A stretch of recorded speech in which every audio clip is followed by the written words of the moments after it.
말 그릇, 나답게 말한다는 것. 말은 언어 그 이상입니다. 그것 한 사람이 성숙해 나가는 과정이자 삶과 연결되는 방식입니다. 그러니 말을 도구로만 다루지 말고 나 자신으로 대하는 게 중요합니다. 그러기 위해서는 내면에 이해하는 충분한 시간과 약간의 기술이 필요합니다. 이렇게 말하면 사람들은 되묻는다.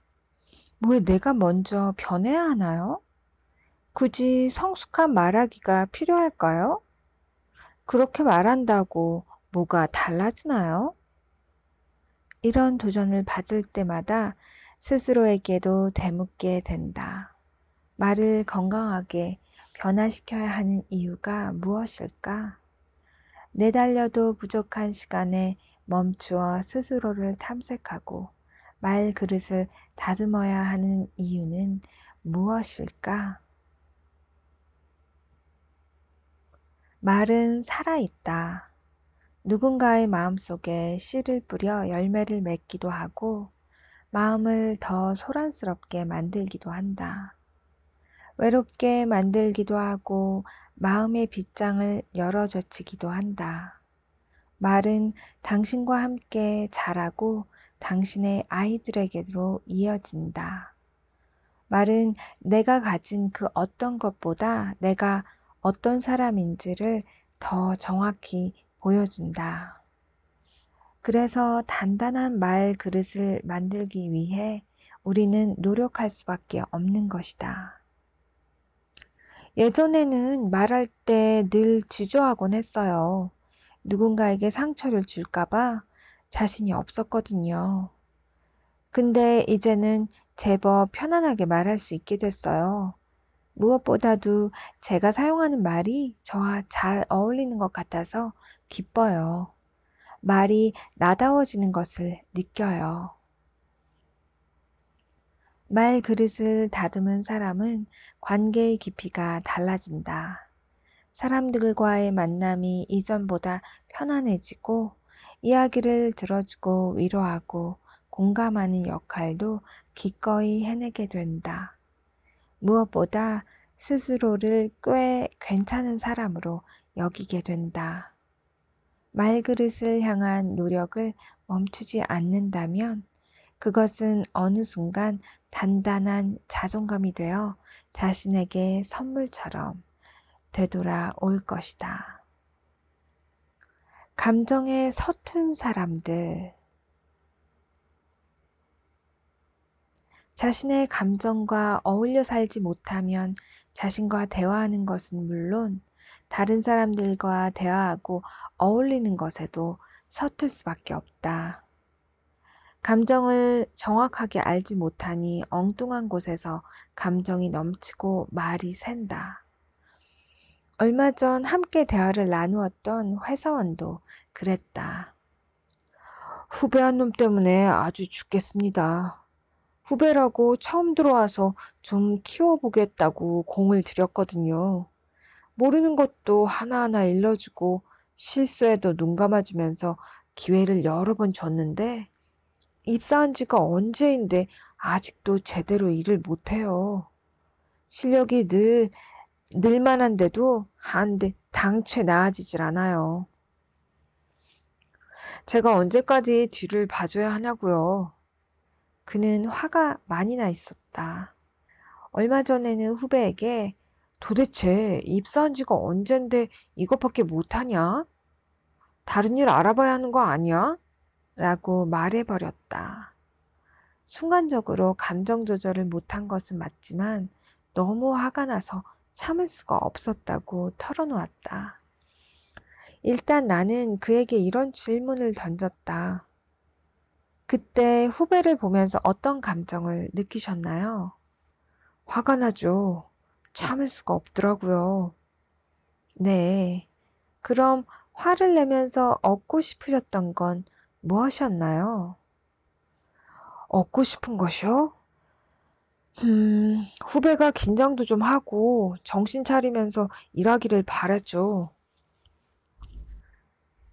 화내는 선배를 보면서 후배는 무엇을 배웠을까요? 글쎄요. 녀석도 한다고 하는 건데 그런 말을 들으니 서운하긴 했겠죠. 나는 얼핏 보면 화로 보이는 감정도 원래는 화가 아니었을 수도 있다고 말해주었다. 감정은 미묘하게 원래의 색을 바꾸기 때문에 자신의 진짜 감정을 알아차리려면 처음에 가졌던 기대가 무엇인지를 따져보아야 한다. 나는 그에게 상대방이 오해하지 않게 만들려면 먼저 자신의 감정을 찾아야 한다고 설명했다. 잠시 후 그가 입을 열었다. 그럼 제 감정은 실망감이었던 것 같네요. 원래의 감정이요. 첫 후배를 이기도 했고 충분히 해줄 거라고 믿었었는데 그렇지 못하니 실망을 한 거죠. 실망이 화로 둔갑해 버렸네요. 뭐 그런 셈이네요. 후배에게 화가 아닌 실망으로 표현했더라면 어떻게 달라졌을까요? 음, 제가 그렇게 몰아붙이지 않았다면 후배도 자신의 속마음을 좀 털어놓았을 것 같다는 생각이 드네요. 실망해서 화가 난 것 아니냐고 생각할지 모르지만 실망과 화는 전혀 다른 감정이다. 실망이라고 생각하면 너에 대한 믿음과 앞으로의 기대에 대해 함께 말할 수 있는 기회가 생기지만 화라고 생각하면 너 때문에 생긴 분노만 남겨질 가능성이 높다. 결국 상대방에게 감정을 표현하는 것은 그것을 통해서 얻고 싶은 게 있기 때문인데 화의 목적은 상대방을 물러서게 하고 웅크리게 만드는 데 있다. 선배가 화를 내면서 말하는 후배는 속뜻을 헤아리기는커녕 야속하다며 화를 낸 사람을 원망하게 된다. 결국 원하지 않은 방향으로 대화가 흘러가 버린다. 이것은 감정이 원했던 게 아니다. 감정은 당신을 해치려고 온 도둑이 아니라 도와주기 위해 찾아온 친구다. 당신의 말이 가야 할 방향을 알려주는 길잡이다. 그러니 감정이 어떤 얼굴을 하고 있는가를 제대로 보아야 제대로 말을 할 수가 있게 되는 것이다. 감정 분석하기. 감정은 출현, 자각, 보유, 표현, 완결이라는 5개의 단계를 거쳐 나타났다가 사라진다. 지금부터 우리가 할 일은 각 단계에서 어떤 일이 일어나는지, 감정이 우리에게 기대하는 반응은 무엇인지 함께 살펴보는 것이다. 1단계 출현. 나는 어떻게 감정을 느끼는가? 출현이란 감정이 우리에게 보내는 신호이자 그에 따른 몸의 반응이다. 어떤 자극이 주어지면 뇌가 그것의 정체를 알아내고 호불호를 판단하기 이전에 몸이 먼저 반응한다. 그리고 그 반응은 심장의 두근거림, 손떨림, 동공의 확장, 체온의 상승, 얼굴의 화끈거림, 몸의 경련, 가슴의 조임, 위장의 쓰림 등 다양한 방식으로 나타난다. 만약 이 몸의 신호를 잘 알아채는 사람이라면 감정에 더 예민하게 반응할 수 있다. 그러나 요즘 사람들은 외부의 소음과 자극에 반응하느라 몸이 보내는 신호에는 예민하지 못하다. 카페인과 니코틴, 설탕과 알코올에 중독된 상태라면 몸의 소리를 들을 길이 없다. 몸은 신체적 기능을 담당할 뿐 아니라 감정의 신호를 받아들이는 통로이기도 하므로 몸이 막혀 있으면 진짜 감정에 닿는 게 어려워진다. 그럴 때는 명상이나 요가를 통해 몸이 보내는 신호에 귀를 기울이는 훈련을 하면 좋다. 바쁘다는 이유로 무시했던 몸의 감각들을 살리기 위해 호흡, 땀, 체온의 변화, 심장소리, 혈류의 움직임 등에 집중해보자. 머리로 생각하는 시간 대신 몸을 느껴보는 시간, 감각을 바라보는 시간, 몸의 변화를 찾아보는 시간을 통해 온몸을 관통하는 자극들을 의식해보자. 몸은 우리에게 조용한 방식으로 말을 건다. 그래서 귀를 기울여야만 그 소리를 들을 수 있다. 감정과 어울리기 위한 첫걸음은 당신의 몸이 말을 하고 있다는 것을 아는 것. 하루 중에 잠시라도 몸에 집중하며 미세한 신호들을 감지하기 위해 노력하는 것이다. 2단계 자각. 지금 떠오르는 감정의 이름은 무엇인가? 신체 반응이 출현하면 그 다음 단계로 지금 내가 느끼는 감정의 정체를 구체적으로 그려보는 과정이 일어난다. 예를 들어 심장의 두근거림 증상이 일어났는데 평소 좋아하던 사람이 눈앞에 있다면 우리는 그것을 설렘이라고 판단할 것이다. 그런데 평소에 무섭게 나를 꾸짖었던 선배 앞이라면 우리는 그것을 불안함이라고 판단할 것이다. 그러나 항상 감정을 명확하게 자각할 수 있는 것은 아니다. 감정은 단독으로 행동하지 않고 무리지어 움직이는 경우가 많기 때문이다. 시원섭섭하다는 말처럼 말이다. 슬프기도 하고 기쁘기도 하고 좋기도 하고 아쉽기도 하고 감정은 여러 층을 이루고 있기 때문에 파악하기가 쉽지 않다. 게다가 감정은 순식간에 얼굴을 바꾼다. 감정은 정확한 것보다는 익숙한 것을 좋아한다. 살면서 다양한 감정을 경험해보지 못했거나 억누르거나 조종당해온 사람일수록 낯선 감정을 불편하게 여겨 빨리 벗어나고 싶어 한다. 오랫동안 희망을 느껴본 적 없던 사람이 기대와 기쁨을 누리지 못하고 어린 시절 불안에 익숙했던 사람이 고요함과 안락함을 견디지 못하는 것처럼 아무리 좋은 감정들이라 할지라도 익숙하지 않으면 무시하려고 한다. 그래서 오랫동안 특정한 감정에만 노출된 사람일수록 감정의 얼굴이 더 빨리, 더 자주 바뀐다. 느낌에 대한 신뢰가 없기 때문에 낯선 감정들을 피하거나 왜곡시켜버린다. 반면 어릴 때부터 감정을 존중받아온 사람, 자연스럽게 감정을 표현하고 나누는 관계를 맺어본 사람들은 다르다. 그들은 감정을 제대로 알아차리고 그것으로부터 도망가지 않는다. 위장된 감정들 사이에 숨어있는 진짜 감정을 찾아낸다.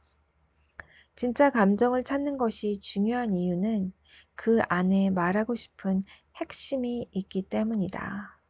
감정은 우리에게 무엇인가를 알려주려고 한다.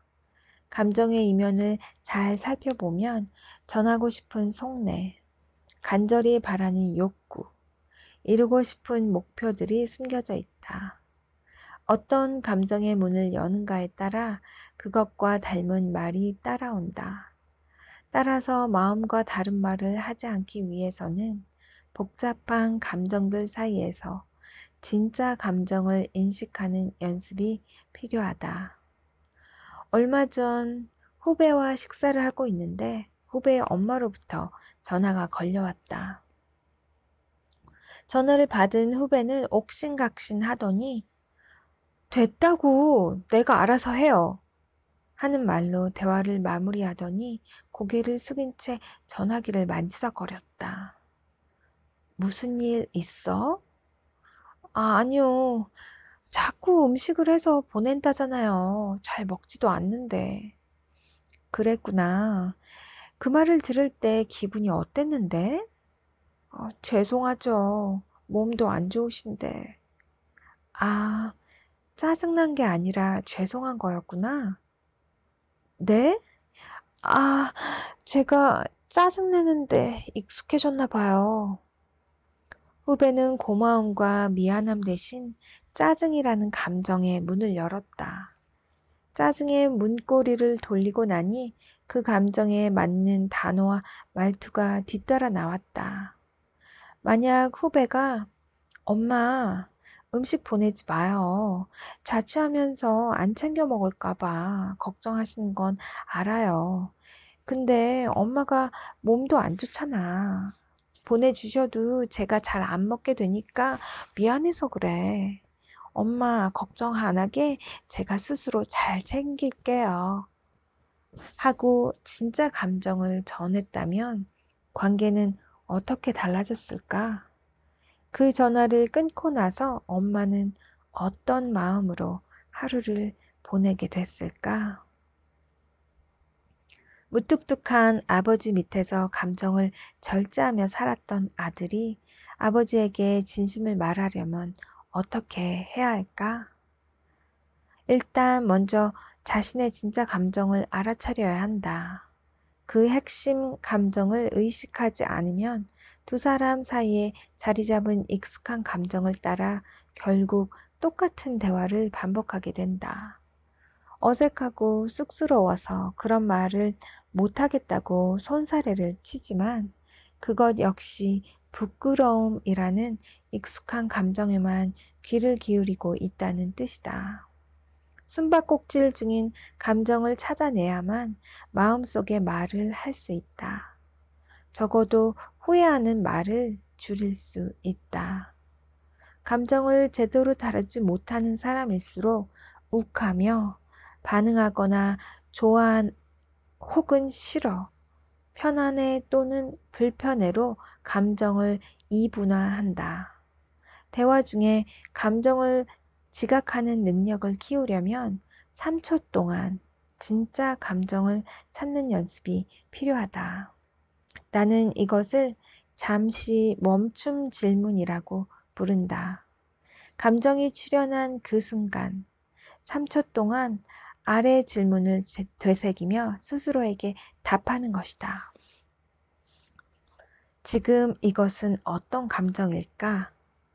이 감정이 내게 말하는 것은 무엇일까? 후배의 통화 장면으로 되돌아가 보자.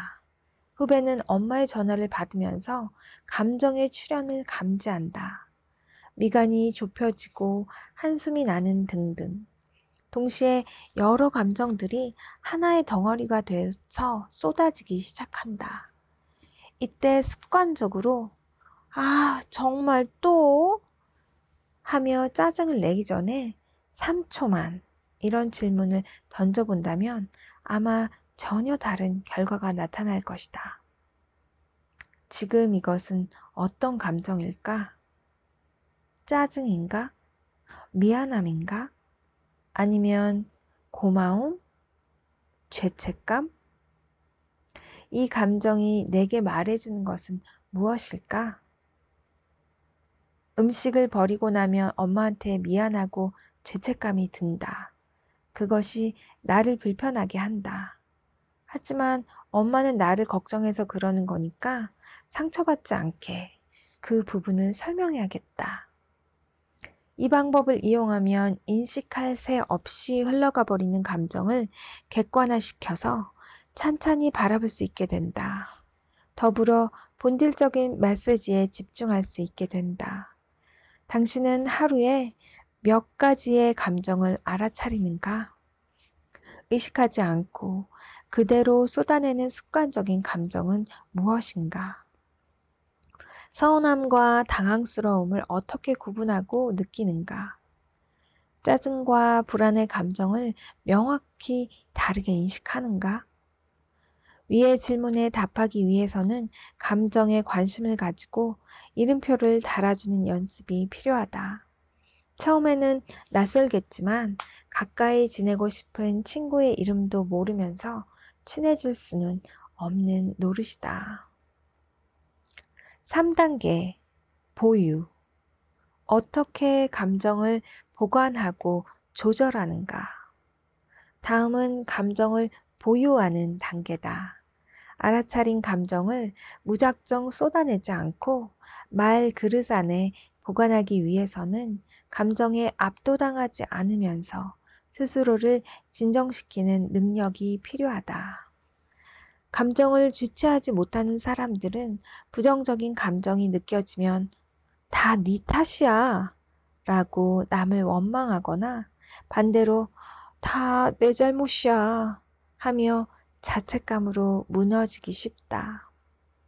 말그릇이 감당하지 못해 쏟아진 말은 대개 후회를 낳는다. 공간이 비좁아 새어나간 말은 정돈되어 있지 않기 때문에 누군가에게 상처를 주기도 하고 당신에게 찾아올 좋은 기회를 날려버리기도 한다. 그렇다면 감정을 보유할 줄 아는 사람들은 어떤 특징을 지녔을까? 꽤 오랫동안 이 질문에 대답을 찾아다녔었다. 어떤 사람은 지나가는 말에도 열을 내고 또 누군가는 꽤 기분 나쁜 말에도 동요하지 않는다. 어떤 사람에게는 도저히 참을 수 없는 일이 다른 사람에게는 감당할 만한 일이 되는 이유는 무엇일까? 그것은 개인의 자존감과 깊은 상관관계가 있다. 자존감을 대중에게 처음으로 알린 미국의 심리학자가 한 말이 있다. 감정은 한번 꼬이기 시작하면 금세 마음을 어지럽히고 시끄러운 소리를 낸다. 무작정 참는 게 능사는 아니다. 오히려 주도적으로 감정이 흘러갈 다른 길을 만들어 줘야 한다. 먼저 인지적 방법에 대해서 알아보자. 인지적 방법이란 생각하는 방식을 바꿈으로써 감정을 조절하는 방법이다. 현재 마주한 상황을 이성적이고 합리적으로 생각하려고 노력하고 상대의 기분을 객관적으로 이해하려고 애쓰면서 최대한 나에게 득이 되는 방향으로 사고하는 방법이다. 인지적 방법을 사용하는 사람들은 감정이 격하게 올라올 때 저 친구도 사정이 있었겠지? 왜 그랬을지 생각해보자. 와 같은 식으로 감정을 조절한다. 두 번째, 체험적 방법. 이것은 정서를 충분히 느끼고 표현함으로써 감정을 조절하는 방법이다. 불쾌한 감정이라도 피하지 않고 오히려 충분히 음미하는 것, 혹은 기분 좋은 상상을 하면서 감정을 전환시키는 것, 타인과 자신의 감정에 대해 이야기하면서 느낌을 공유하고 공감과 위로를 얻는 방법 등이 여기에 속한다. 세 번째 생리적 방법이란 신체 생리적 요소를 변화시켜서 감정의 변화를 만드는 법이다. 복식 호흡이나 명상을 하는 것, 기분이 좋아지는 그림이나 사진을 보는 것, 마음에 드는 차 한 잔을 마시는 것 등을 말한다. 마지막으로 행동적 방법이란 적극적인 움직임을 통해서 감정을 변화시키는 방법이다. 음악을 듣거나 영화를 볼 수도 있고 산책이나 운동 등 기분을 바꿀 수 있는 활동을 할 수도 있다. 혹은 적극적으로 사람을 만나서 조언을 구하고 도움을 요청하는 것도 이 방법에 속한다. 감정이 휘몰아칠 때는 여러 가지 불순물들이 떠올라 가장 깊은 곳을 들여다보기가 쉽지 않다. 하지만 어떤 것도 시간이 지나면 가라앉게 마련이다. 진흙이 떠올라 탁해 보이는 강물도 시간이 흘러 진흙이 바닥으로 가라앉으면 그제야 투명하게 그 속을 들여다볼 수 있다. 그러니 좀 기다려야 한다. 폭풍처럼 거센 감정이 나를 압도하더라도 아주 잠시, 때로는 숨을 크게 몇 번 내쉬는 것만으로 충분하다. 기다리면 떠올랐던 불순물들이 가라앉고 그 사이로 진짜 감정이 얼굴을 내비친다. 자신에게 어울리는 자기 진정 스위치를 발견해서 과열되었을 때 그 버튼을 누르고 잠깐 동안 멈출 수 있는 사람은 감정으로부터 자유로워진다. 감정에 휘둘리지 않기 때문에 해야 할 말과 하지 말아야 할 말을 가려낼 수 있다.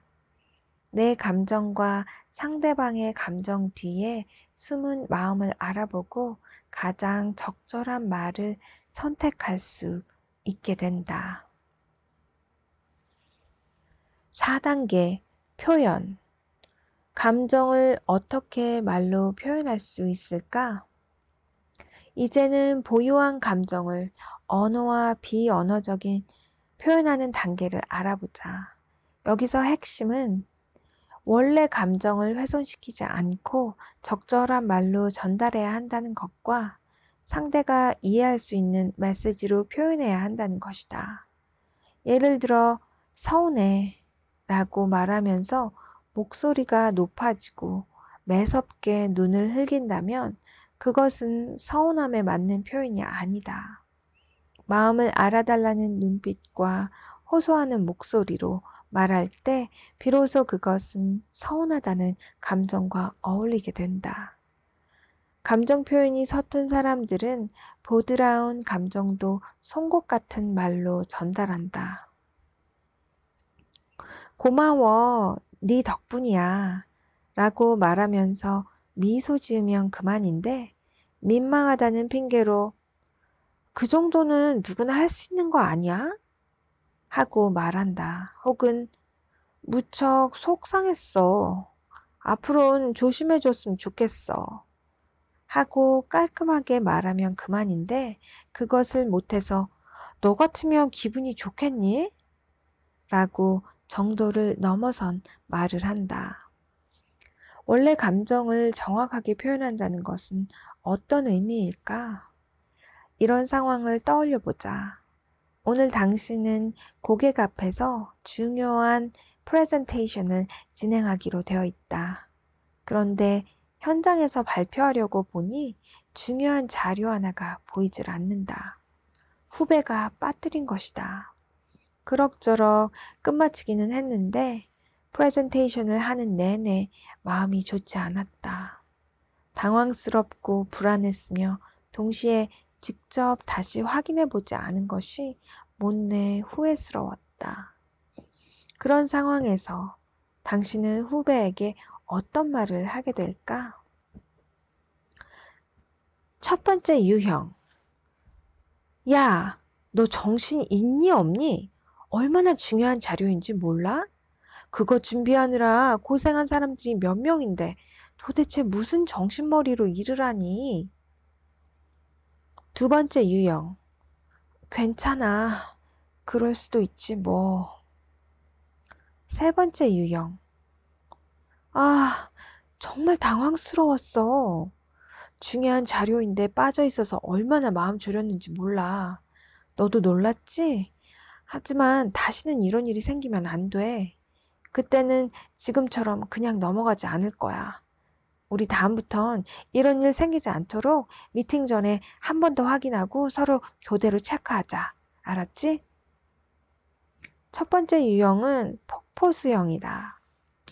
기분이 나빠지면 마음에 담아두지 못하고 말을 쏟아내야 속이 후련해지는 스타일이다. 말의 물줄기가 워낙 세서 상대는 뒷걸음을 치고 만다. 사실 그것은 말이라기보다는 과도한 감정이 말의 형태로 쏟아지는 것이라고 볼 수 있다. 그것을 받아들이는 상대는 가시돋친 말에 상처를 입고 나가 떨어진다. 폭포수형에 해당하는 사람들은 스스로를 평가할 때 뒤끝이 없고 쿨한 사람이라고 말한다. 그러나 정확히 말하자면 이런 유형은 자신의 감정을 책임질 능력이 부족한 것이다. 그러면서 타인의 감정까지 경계 없이 휘저으려는 사람들이다. 두 번째 유형은 호수형이다. 이 유형의 사람들은 웬만해서는 감정을 표현하지 않는다. 화가 나도 일정 수준에서 넘어가고 기쁜 일에도 적당히 좋아한다. 주변에서는 이런 사람을 두고 내성적인 사람이라고 말하기도 하고 반대로 참을성 있고 속 깊은 사람이라 말하기도 한다. 그러나 호수는 고여 있다. 물은 자연스럽게 흐르고 섞여야 하는데 움직이지 않고 고여 있으면 결국엔 썩게 된다. 감정을 무시하거나 묻어두는 일은 일종의 감정 노동이다. 장시간의 노동을 버틸 장사는 없다. 이런 유형의 사람들은 아주 오랜 시간이 지난 후에야 자신의 마음 깊은 곳에서 악취가 피어오른다는 것을 깨닫는다. 내가 참고 말지. 말해서 뭐해. 하면서 감정을 꾹꾹 눌러두면 그것이 마음속에서 차고 넘쳐 결국에는 준비되지 못한 상태로 터져버린다. 아주 사소한 사건에도 욱하며 터지게 되어 있다. 참는 게 서로에게 좋을 것 같지만 그것은 관계에 더 큰 갈등을 불러일으킨다. 상대방은 사과할 기회나 설명할 기회도 얻지 못한 채 죄인이 되어버린다. 감정을 담가두고 발효시키는 게 아니라고 느끼고 표현하는 것이다. 감정을 딱 그만큼 어울리는 양과 색으로 표현하는 일에는 언제나 약간의 용기가 필요하다. 마지막 유형은 수도꼭지형이다. 시원하게 혹은 따뜻하게 물의 온도를 선택하고 사용하지 않을 때는 흐르지 않게 잠가두고 또 필요할 때는 원하는 만큼 조절해서 사용한다. 상대방은 갑자기 쏟아지는 뜨거운 물에 대거나 난데없이 쏟아지는 찬물에 놀랄 필요가 없기 때문에 그와의 관계에 편안함을 느낀다. 이렇게 감정 표현이 정확한 사람은 목적에 맞는 말을 꺼내어 사용할 줄 안다. 놀란 마음에 엉뚱한 감정을 드러내지 않고 해결해야 할 감정을 모르는 척 미루어 두지 않는다. 말과 감정이 조화롭다. 더 나아가 타인과 감정을 나누는 게 자연스럽고 능숙하기 때문에 사람들의 감정을 배려하면서 해결을 위한 대안을 제시하는 것에도 능숙하다. 이렇게 감정을 제대로 느끼고 조절하고 표현할 줄 아는 사람을 이야기할 때 사용하는 심리학 용어가 있다. 바로 정서지능이다. 정서지능이 높은 사람들은 자신의 감정을 진정시키고 목적에 맞는 대화를 이끌어낼 수 있다. 물론 자신의 감정뿐 아니라 다른 사람의 감정을 이해하면서 관계를 맺는 능력까지 뛰어나다. 폭포수형이라면 감정을 정확하게 느끼고 보유할 수 있는 힘을 길러야 하고 호수형이라면 감정과 정면으로 마주하고 명확하게 표현하는 연습을 해야 한다. 감정은 내다버리는 쓰레기도 아니고 금고에 고이 숨겨두어야 할 금덩어리도 아니다. 고장나면 고치고 하루에도 수십 번씩 틀고 멈추기를 반복해야 하는 생활 필수품이다. 출현, 지각, 보유, 표현. 이 과정들을 제대로 거치고 난 감정은 제 역할을 다하고 깔끔하게 사라진다. 이를 완결되었다고 한다. 감정의 주체에게 자신의 실체를 알리고 충분히 음미하게 한 뒤 목적에 맞는 말을 할 때까지 머물렀다가 홀가분하게 떠난다. 감정은 억지로 다루지 않으면 스스로 자신의 자리를 정리할 줄 안다. 나는 내 감정을 어떻게 알아차리는가? 나는 진짜 감정과 가짜 감정을 어떻게 구분하는가? 부정적인 감정과 마주할 때 나는 어떻게 자기 진정을 하는가?